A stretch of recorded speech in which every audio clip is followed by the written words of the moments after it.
Assalamualaikum warahmatullahi wabarakatuh. Saya Sofia Monica dengan NIM 180401173.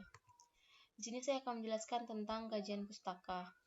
Kajian pustaka merupakan daftar referensi dari semua jenis referensi seperti buku, jurnal, paper, artikel, disertasi, tesis, skripsi, dan karya ilmiah lainnya yang dikutip di dalam penulisan proposal.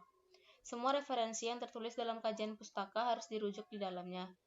Referensi ditulis urut menurut abjad, huruf awal dari mana akhir atau keluarga penulis pertama dan tahun penerbitan.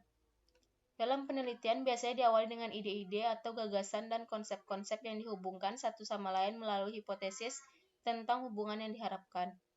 Ide-ide dan konsep-konsep untuk penelitian dapat bersumber dari gagasan peneliti sendiri dan dapat juga bersumber dari sejumlah kumpulan pengetahuan hasil kerja sebelumnya yang kita kenal juga sebagai literatur atau pustaka. Literatur atau bahan pustaka ini kemudian kita jadikan sebagai referensi atau landasan teoritis dalam penelitian. Kajian pustaka yang baik pada umumnya harus mampu menjawab 5 pertanyaan dasar yang dikemukakan. Yang pertama itu, apa yang dilakukan oleh peneliti atau penulis. Yang kedua, mengapa penulis melakukan penelitian tersebut. Yang ketiga, apa studi kasus atau di mana penelitian itu dilakukan. Yang keempat, bagaimana cara penulis melakukan penelitian tersebut. Yang kelima, apa hasil dari penelitian tersebut. Di sini saya akan menjelaskan studi kasus dari Robust Speech Hazing for Digital Audio Forensic.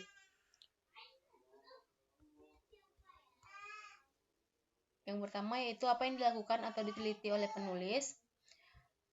Forensik digital adalah disiplin ilmu yang tujuan utamanya adalah penerapan alat komputer dalam hukum proses atau penyelidikan resmi. Ini digunakan oleh para ahli untuk menganalisis, melestarikan dan menghasilkan data penyimpanan baik untuk media yang mudah menguap dan tidak mudah menguap. Berkontribusi pada kebenaran digital bukti yang disediakan secara hukum. Salah satu bidang dari disiplin ini adalah forensik audio, yang bertujuan untuk memperoleh, menganalisis, atau mengevaluasi rekaman audio yang dapat disajikan sebagai bukti yang dapat diterima di beberapa tempat resmi. Beberapa tugas khusus yang biasanya dilakukan dalam forensik audio termasuk autentikasi dan verifikasi integritas dan identifikasi konten multimedia. Yang kedua yaitu mengapa penulis melakukan penelitian tersebut. Tujuan utamanya adalah untuk menentukan apakah konten multimedia telah dimanipulasi dengan perubahan signifikan pada kontennya, seperti menghilangkan kebisingan, misalnya tembakan, yang dapat mengklarifikasi fakta kejahatan. Dalam ini proyeknya mengusulkan metode untuk menghasilkan nilai ringkasan untuk rekaman audio yang dikenal sebagai hash. Yang ketiga, studi kasusnya tadi sendiri tentang Robust Speech Hazing for Digital Audio Forensic, di mana penelitian itu dilakukan di Fakultas Teknik Universitas Militer Universidad Bogotá 110111 Colombia.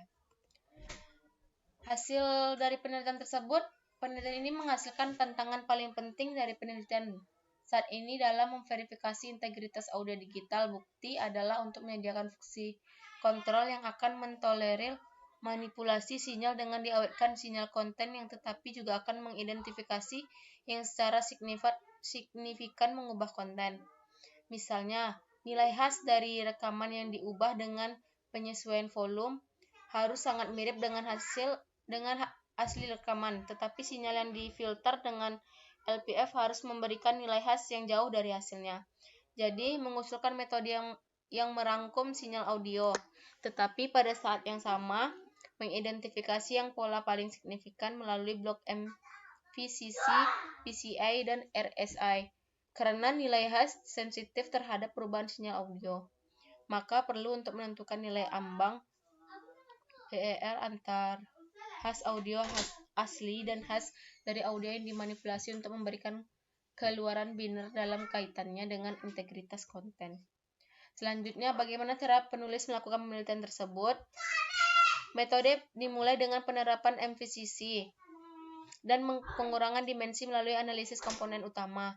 Data yang direduksi, dienkripsi menggunakan dua nilai masukan dari sistem binarisasi tertentu menggunakan dugaan Collet sebagai dasar. Akhirnya kode 96 bit yang kuat diperoleh, yang sedikit berbeda ketika modifikasi persepsi dibuat pada sinyal seperti kompresi atau modifikasi amplitudo. Dalam situasi seperti ini, metode yang dapat digunakan harus cukup kuat untuk mentolerir tertentu modifikasi atau bahkan memungkinkan identifikasi hanya menggunakan sebagian dari konten. Metode ini terutama mencakup fungsi watermarking dan hash yang kuat. Opsi pertama adalah teknik invasif yang terdiri dari penyisipan kode tertentu yang tidak terlihat di atas konten. Sekian pembahasan kita hari ini. Terima kasih.